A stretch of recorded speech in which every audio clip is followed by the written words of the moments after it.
Bismillahirrahmanirrahim. Alhamdulillahi Rabbil Alamin. Wassalatu wassalamu ala rasulihil amin, Nabiyyina Muhammad ibn Abdullah wa ala alihi wa sahbihi wa man wala, amma ba'd. Sambungan pelajaran kita dalam kitab Iman, Rukun, Hakikat dan Pembatalannya. Alhamdulillah, dengan pertolongan Allah kita telah selesai bahagian yang pertama yang membincang tentang rukun iman. Rukun iman 6 perkara itu kita telah belajar satu persatu sebanyak 26 siri, 28 siri. Siri yang bahagian yang kedua ini kita mula dengan siri yang ke-29. 29 bahagian yang kedua dengan tajuk hakikat iman. Hakikat iman. Rukun iman 6 perkara yang dibicarakan pada bahagian pertama adalah merupakan akidah yang mesti kita imani, yang wajib setiap orang kena faham, kena reti dan kena tahu. Tetapi yang harus kita bicarakan di sini, yang mesti kita belajar di sini pula, apa dia?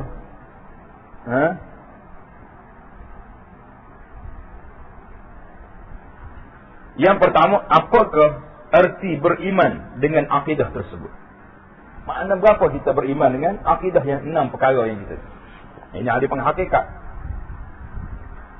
Bagaimanakah cara beriman? 2. Yang ketiga, siapakah yang boleh dikatakan mukmin? Yang dikatakan mukmin itu siapa? Jadi insya-Allah lah kita berdoa banyak-banyak kepada Allah SWT, semoga kita di antara orang yang mukmin, yang betul-betul beriman, mukmin yang benar-benar beriman. Kalau tidak, kita sudah belajar dari itu. Orang mukmin yang zahir saja, nama dia munafik. Orang mukmin yang batin saja, nama dia murji'ah. Orang yang betul-betul beriman, dua-dua. Iman di dalam hati dan anggota beriman. Ini baru dipanggil orang mukmin yang betul, yang benar. Dan dalam masalah ini, siapakah yang dikatakan mukmin ini? Kita dapati terdapat dua pandangan alim ulama. Kedua-dua pendapat yang akan disebut nanti adalah pendapat ahli sunnah. Ahli sunnah wal jamaah dipanggil, ada dua pandangan. Pendapat yang pertama mengatakan bahawa iman ialah nama bagi pengakuan dengan lidah, kepercayaan dalam hati dan beramal dengan anggota. 3 mesti. Dia panggil 3 asas ataupun 3 komponen ini, tak boleh lari. Yang pertama, pengakuan dengan lidah. Kena kata dengan lidah, la ilaha illallah. Diikuti dengan kepercayaan dalam hati. Yang ketiga, beramal dengan anggota. Lidah, hati, anggota. Jadi 3-3 ni baru lengkap. Inilah pendapat kebanyakan ahli sunnah. Kebanyakan ahli sunnah duduk di mana? Duduk di mesti beriman dengan 3 perkara ini. Pendapat yang kedua, iman ialah nama bagi pengakuan dengan lidah dan kepercayaan dalam hati. 2 yang diambil. Kata dengan lidah, hati percaya. Beramal dengan anggota tidak termasuk di dalam nama iman. Jadi beramal ini tidak nama iman. Tetapi mereka berpendapat sesungguhnya amalan itu hanya yang telah dijelaskan oleh Rasulullah sallallahu alaihi wasallam sebagai kewajipan yang tetap ke atas orang yang beriman yang mendapat gelaran mukmin dengan sebab mengaku dengan lidah dan percaya di dalam hati. Nah, ini kumpulan yang kedua ini mengatakan sedemikian. Iman itu kata dengan lidah, percaya dengan hati. Adapun amalan itu satu perkara yang tersendiri. Dia tidak duduk dalam nama iman. Tengok nombor 53, nota kaki 53 tu, apa huraian dia? Kedua pendapat ini adalah pendapat ahli sunnah. Dua-duanya pendapat ahli sunnah. Tetapi kalau dihitungkan pendapat-pendapat golongan bukan ahli sunnah, maka lebih daripada 2. Bukan ahli sunnah ni banyak lagi lah. Sebagaimana yang ditafsilkan, yang dijelaskan di dalam buku, dalam kitab akidah. Dan tidak perlu kami menyentuhnya di sini kerana ternyata kebatilannya. Lain tu tak sekira lah. Macam murji'ah, macam apa tu. Apalagi para ahli sunnah telah mengingatkan supaya menjauhinya dan supaya berpegang teguh dengan pendapat ahli sunnah yang bersumberkan sunnah Rasulullah sallallahu alaihi wasallam. Ini 2 kumpulan yang ada di sini. Kemudian tentang pendapat majoriti ulama yang mengatakan bahawa iman itu 3. Lidah, hati dan anggota. Berkata Ibnu Qayyim rahimahullah, saya bersaksi terhadap mereka bahawa iman manusia ialah perkataan dan perbuatan, kemudian di dalam hati ada kepercayaan. Berkata Imam Asy-Syafi'i rahimahullah dalam kitab Al-Nama kitab dia mana kitab mak, kitab induk. Telah bersepakat kata ijma' oleh para sahabat, tabi'in, dan mereka yang sempat kami menemui mengatakan iman ialah perkataan dengan lidah, beramal dengan anggota dan niat dalam hati. Jadi Imam Syafi'i kata ulama-ulama aku sempat jumpa, inilah yang dia kata. Ketiga-tiga ini adalah segugus dan tidak boleh diceraikan. Tak mungkin kita nak pisah-pisahkan dia. Berkata Imam Ahmad bin Hanbal rahimahullah, pendapat ahli sunnah yang mengatakan iman ialah perkataan dan perbuatan adalah termasuk di dalam syiar as-sunnah. Sunnah ni ikut Nabi. Berkata Musa bin Harun al-Hammal, Ishaq bin Rahawih merencanakan kepada kami, iman ialah perkataan dan perbuatan. Iman boleh bertambah dan berkurangan, dan beginilah pendapat para sahabat. Begitu juga para tabi'in dan ahli ulama telah bersepakat kata, dan ada yang berselisih di antara mereka. Tapi ramanya itulah. Di zaman Imam Al-Auza'i di Syam, Sufyan Al-Thawri di Iraq, Imam Malik bin Anas di Madinah, di Hijaz, dan Ma'mar di Yaman pun demikian juga bersepakat mengatakan bahawa iman ialah perkataan dan perbuatan, ia boleh bertambah dan berkurangan. Berkata Imam Al-Hafidh Ibnu Abdul Barr, ahli fiqh dan ahli hadis telah ijma' mengatakan bahawa iman ialah perkataan dan perbuatan, dan tidak dihitung amalan melainkan dengan adanya niat. Iman di sini mereka boleh bertambah dengan sebab amalan baik, dan berkurangan dengan sebab melakukan maksiat. Dengan sebab melakukan maksiat, amalan taat semuanya adalah termasuk dalam makna iman, kecuali menurut riwayat yang mengatakan Imam Abu Hanifah dan sahabat-sahabatnya berpendapat bahawa amalan taat tidak dinamakan iman, kerana iman di sisi mereka ialah kepercayaan dalam hati dan pengakuan dengan lidah. Jadi kita faham di sini 2 kumpulan pendapat yang pertama, 3 pendapat Imam Abu Hanifah dan beberapa sahabat dia mengatakan iman itu cukup dalam hati dan kata dengan lidah. Baik, tengok ke atas balik. Menurut dalil-dalil daripada Al-Quran dan As-Sunnah adalah menguatkan pendapat yang pertama. Pendapat mana? Iman itu mesti 3 komponen. Namun kedua-dua pendapat ini masing-masing menguatkan pendapat mereka dengan beberapa dalil. Perselisihan kedua-dua pendapat ini adalah perselisihan dari segi pandangan sahaja, tidak memberi kesan apa-apa kepada amalan lahiriah, meskipun perselisihan tersebut melahirkan perselisihan-perselisihan yang lain. Jadi pada dasarnya ia masih lagi dalam suku ahli sunnah. Berkata penulis syarah kitab Al-Aqidah At-Tahawiyah, nama dia Ibnu Abil Izz Al-Hanafi. Ibnu Abil Izz Al-Hanafi. Perselisihan di antara Abu Hanifah dengan imam-imam yang lain daripada ahli sunnah adalah perselisihan dari segi gambaran pandangan sahaja, tasawurat yang mana. Kerana meskipun masalah beramal dengan anggota adalah ukuran bagi iman, ataupun satu juzuk daripada iman, tetapi mereka bersepakat mengatakan orang yang melakukan dosa besar, ia tidak terkeluar daripada lingkungan iman. Jadi orang lain Kata siapa buat dosa besar, golongan Khawarij dan lainnya, dikata orang ni masuk dalam kumpulan yang kafir. Bahkan ia berada di bawah masyiatillah, iaitulah kehendak Allah Ta'ala. Allah nak azab dia azab, nak ampun. Jika dia menghendaki menyaksanya, nescaya dia berhak. Dan jika dia menghendaki memaafkannya, ia juga berhak. Perselisihan ini adalah perselisihan lafaz saja, tidak menyebabkan rusaknya akidah. Kerana kedua-dua pendapat ini tidak berselisih tentang nilai kepentingannya, iaitulah beramal dengan anggota. Masih lagi penting dalam agama. Cuma berselisih pendapat pada pembahagian caranya. Cara nak bagi saja. Soalannya, apakah beramal dengan anggota satu juzuk bahagian daripada iman? Jadi, ni kita nak panggil tahrir mahalun niza'. Tempat berlaku punca perselisihan pandangan di sini, di mana? Duduk di tempat, apakah beramal dengan anggota itu termasuk dalam juzuk iman? Atau apakah beramal dengan anggota itu satu tuntutan iman? Ini dia.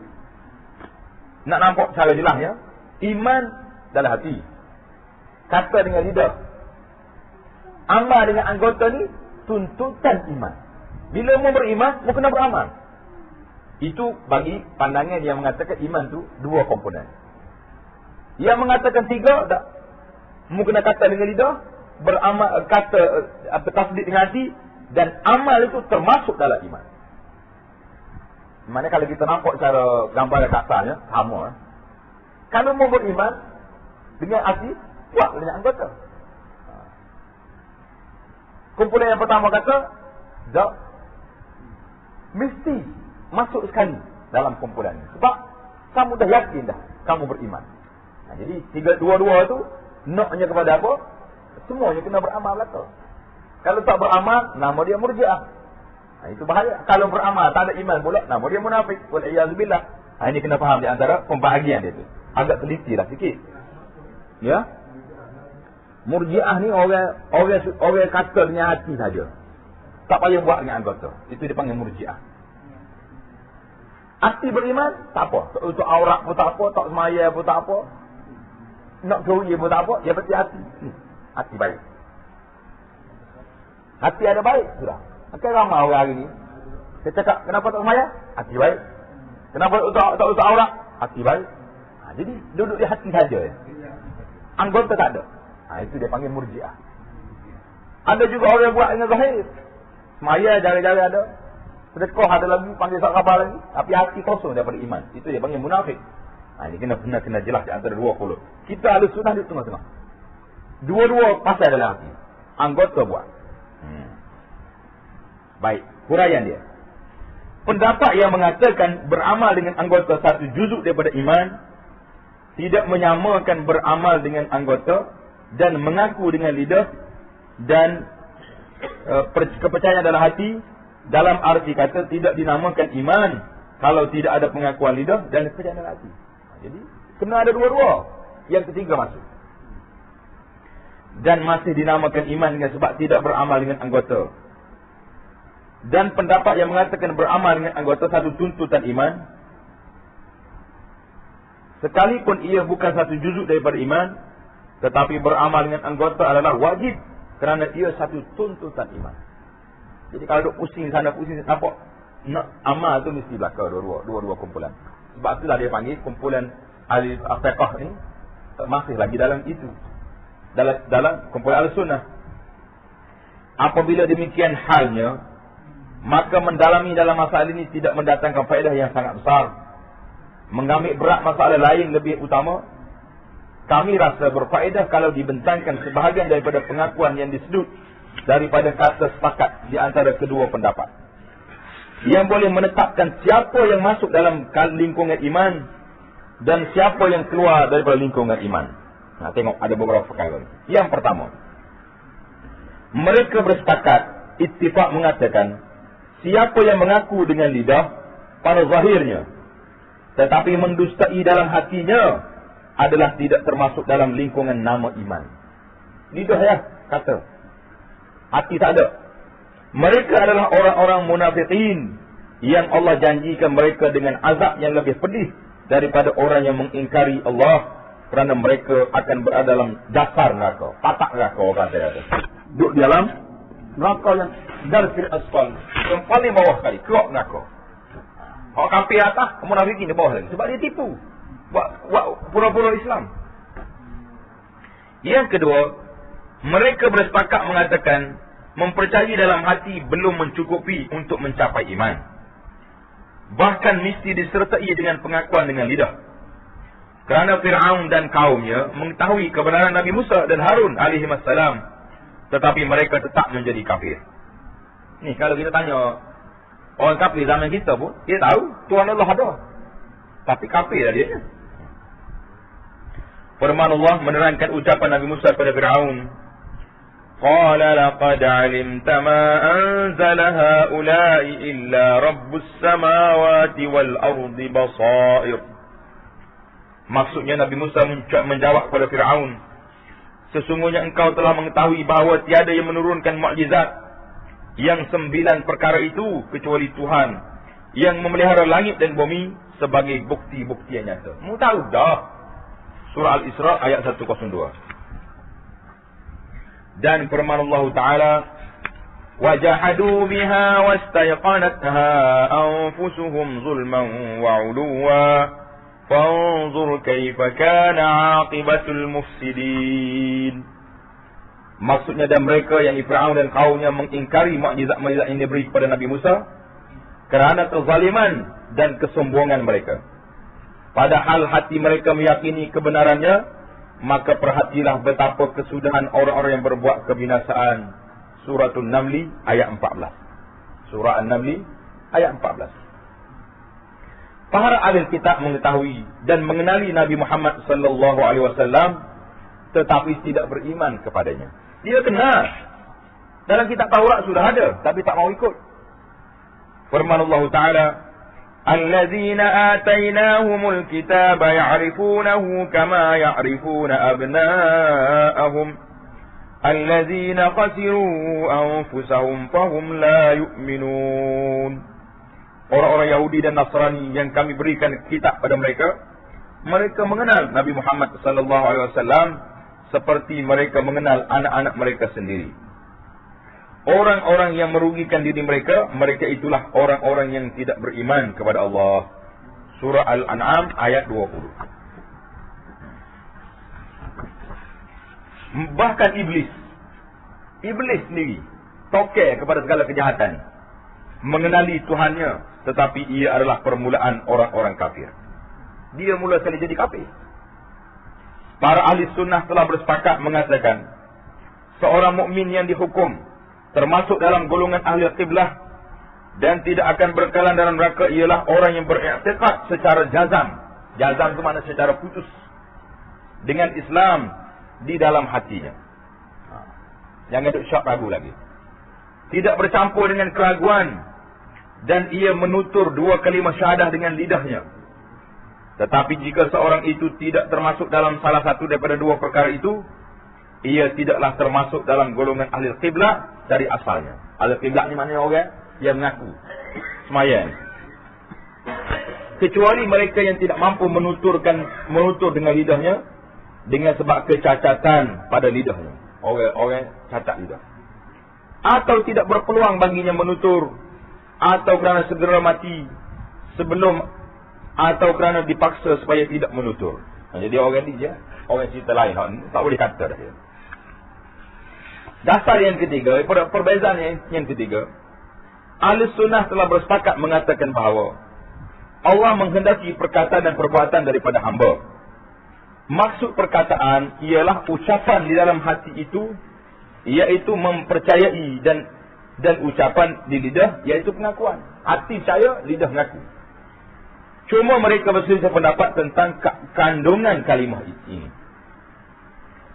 Ada yang berpendapat mengatakan kepercayaan dalam hati dan perbuatan termasuk dalam pengertian kalimah iman. Jadi kumpulan pertama. Ada pendapat yang mengatakan iman itu mengandungi kepercayaan sahaja, manakala perbuatan adalah tuntutan iman dan natijah yang lahir daripada iman. Itu perbezaan dia. Perkara yang keempat, Mereka berpendapat mengatakan, seseorang hamba tidak yang mempunyai dalam hatinya dan melafazkan dengan lidahnya, mempercayai dalam hati dan melafaz dengan lidah, tetapi tidak mau beramal dengan anggota, maka ia telah menderhakai Allah dan Rasulnya dan layak baginya menerima seksa yang dijanjikan oleh Allah dan Rasulnya. Jadi kata dengan lidah, percaya dengan hati tapi tak mau beramal, masih lagi orangnya orang asim, derhaka. Yang kelima, mereka berpendapat juga mengatakan Muslim yang melakukan dosa besar tidaklah menjadi kafir sekalipun ia mati sebelum bertaubat, selama mana ia tidak mengatakan dosa besar itu halal. Nah, kalau dia kata dosa besar ni halal, beres. Kalau beres tu tak apa. Ya, Assalamualaikum, dah sekat tu dulu lah. Mana boleh beres ni? Dosa. Jumhur ahli sunnah tidak mengatakan kafir bagi orang yang percaya dalam hati, mengaku dengan lidah tetapi tidak beramal, sekalipun mereka menganggap beramal adalah tuntutan iman. Jadi ada juga sebagian ulama mengatakan orang tak sembahyang itu kafir lah. Itu perbahasan cara yang lain pula. Dan asasnya macam tu. Adapun pendapat Al-Hanafiyah, sekalipun mereka berpendapat bahawa beramal tidak termasuk dalam pengertian iman, mereka tetap menganggapkan beramal adalah tuntutan iman. Oleh yang demikian, mereka semua telah bersepakat mengatakan tidak menjadi kafir orang yang tidak beramal. Tak jadi kafir lagi kecuali dia engkar. Tak jadi kafir kecuali dia engkar. Perkara yang keenam dalam perbincangan kita ini, dia kata apa? Dan tidak ada perselisihan antara ahli sunnah bahawa iman yang bererti percaya dalam hati, mengaku dengan lidah dan beramal dengan anggota, bila dipandang dari sudut pahala di sisi Allah dan layaknya memasuki syurga dan ke neraka wala'iyahzubillah, tetapi bila dipandang dari segi hukum dunia, maka iman ialah mengaku dengan lidah, menutur dengan dua kalimah syahadah. Maka sesiapa yang mengaku dengan dua kalimah syahadah, maka perlu dilakukan ke atasnya di dunia ini hukuman dunia. Bila dia mengaku syahadah, kita kata dia beriman dalam itu. Sebab dia kata dengan mulut. Arti siapa boleh nampak? Bawa ke hospital jantung pun tak nampak. Bererti ia dituntut mengamalkan tuntutan dua kalimah syahadah itu sendiri, menunaikan haknya, dan ia tidak dihukum kafir kecuali bila mengucap atau mengamalkan perkara yang membatalkan dua kalimah syahadah. Petikan ini daripada kitab Fathul Bari lil Hafidh Ibnu Hajar. Dalil yang menunjukkan demikian ialah hadis Usamah bin Zaid.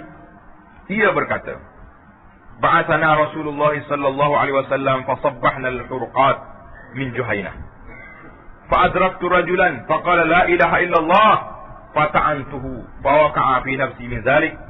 فذكرت للنبي صلى الله عليه وسلم فقال رسول الله أقال لا إله إلا الله وقتلته قال يا رسول الله إنما قالها خوفا من السلاح قال أفلا شققت عن قلبه حتى تعلم أقالها أم لا فما زال يكررها علي حتى تمنيت أني أسلمت يومئذ رواه مسلم.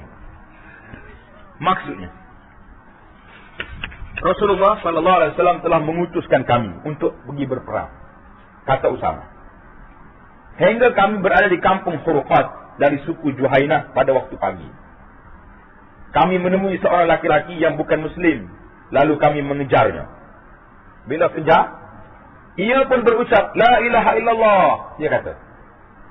Lantas saya menikamnya. Usamah nak bawa, ditikam orang. Sejak itu terasalah saya suatu dalam hati saya. Rasa tak sedap hati. Orang kata la ilaha illallah, aku pernah bagi juga. Lalu saya menceritakan kejadian itu kepada Rasulullah sallallahu alaihi wasallam. Rasulullah kata apa? Apakah engkau membunuhnya? Sedang ia telah berucap la ilaha illallah. Membunuh dia? Nabi marah. Nabi marah. Saya menjawab, ya Rasulullah, ia mengucap demikian kerana takut pada senjata. Dia takut pedang saya, ya. Dia bukan ucap betul-betul. Kalau tidak, kenapa dia lari? Jawab Rasulullah sallallahu alaihi wasallam, asyafaqta an qalbihi, afala syafaqta an qalbihi? Apakah engkau telah mengorek hatinya hingga engkau mengetahui ia mengucap benar atau dusta? Membuka hati dia. Nampak dalam hati dia kosong. Marah Nabi. Baginda mengulangi ucapan itu kepada saya sehingga saya merasa diri saya ini belum menjadi Muslim sebelum peristiwa itu. Allahu Akbar. Mana saya cerita kalau aku Islam sekarang lah. Dosa aku tadi dihapuskan. Itu maksudnya macam tu. Hadis riwayat Muslim. Ucapan Rasulullah sallallahu alaihi wasallam, "Afala syaqaqta an qalbihi?" Maksudnya, apakah engkau telah mengorek hatinya? Mengorek hati dia, kata tahu tu. Menunjukkan bahawa kita dituntut menghukum manusia dengan perbuatan zahirnya dan dengan ucapan lidahnya. Adapun di dalam hatinya kita tidak kuasa mengetahuinya. Dalam hati siapa boleh kata? Siapa boleh tunjuk dalam hati? Tak ada orang boleh tahu kan? Orang boleh tahu dalam hati ni bisa lah dia. Jadi sebab itulah kita tak boleh kita duk tuduh orang macam-macam. Kita kata orang ni tak beriman ni. Saya tahu hati dia. Macam mana awak tahu hati dia?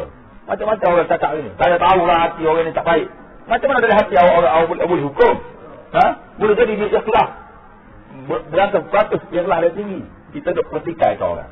Kita duk kara dia ni hati baik ni. Hati baik. Tapi boleh jadi dalam hati dia penuh dengan dendam kesumat. Ini kita. Jadi jangan duk hukum orang dengan hati. Kita hukum yang zahir saja.